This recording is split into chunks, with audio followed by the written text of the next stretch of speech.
Dyma chwedl am goed, am freuddwydion ac am ddewis.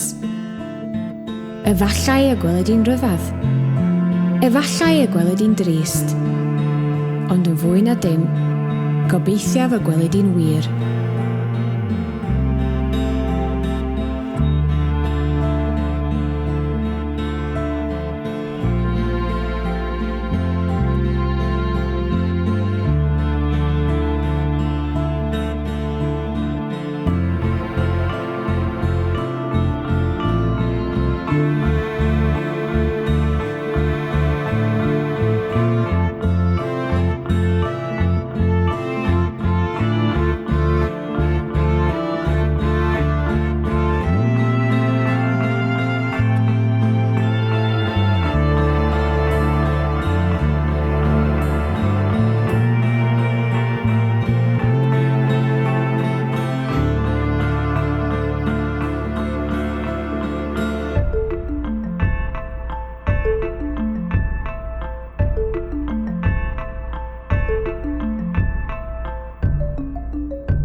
Unwaith, roedd y byd yn llawn coed.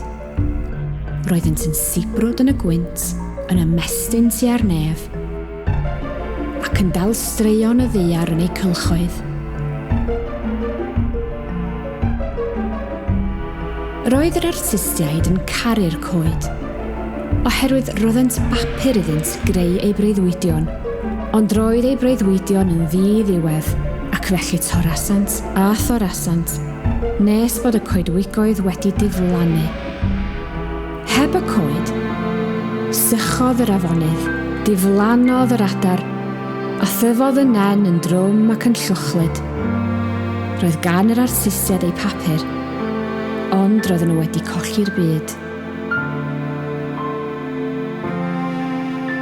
Un artist, yn hiraethu am y coedwigoedd coll, blygodd goeden o bapur. Peintiodd un arall ddail arni. Yn fuan, ymunodd eraill, ac fe ddechreuodd coedwig bapur godi. Ond ni allai'r coed papur dyfu. Fe cludwyd gan y gwynt, a throdd y glaw hwyn lwm. Pa bynnag mor hardd yr oeddynt, dim ond cysgodion y gorffennol oeddynt.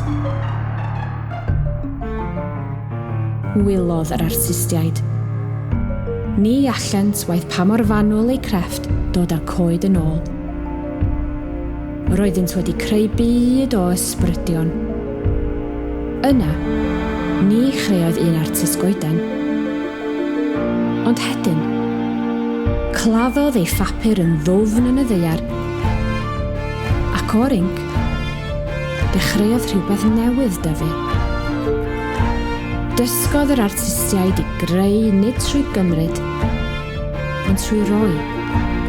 Llenasant y byd a choedwigoedd unwaith eto, ac yn ei gwreiddiau arosodd dail papur y gorffennol.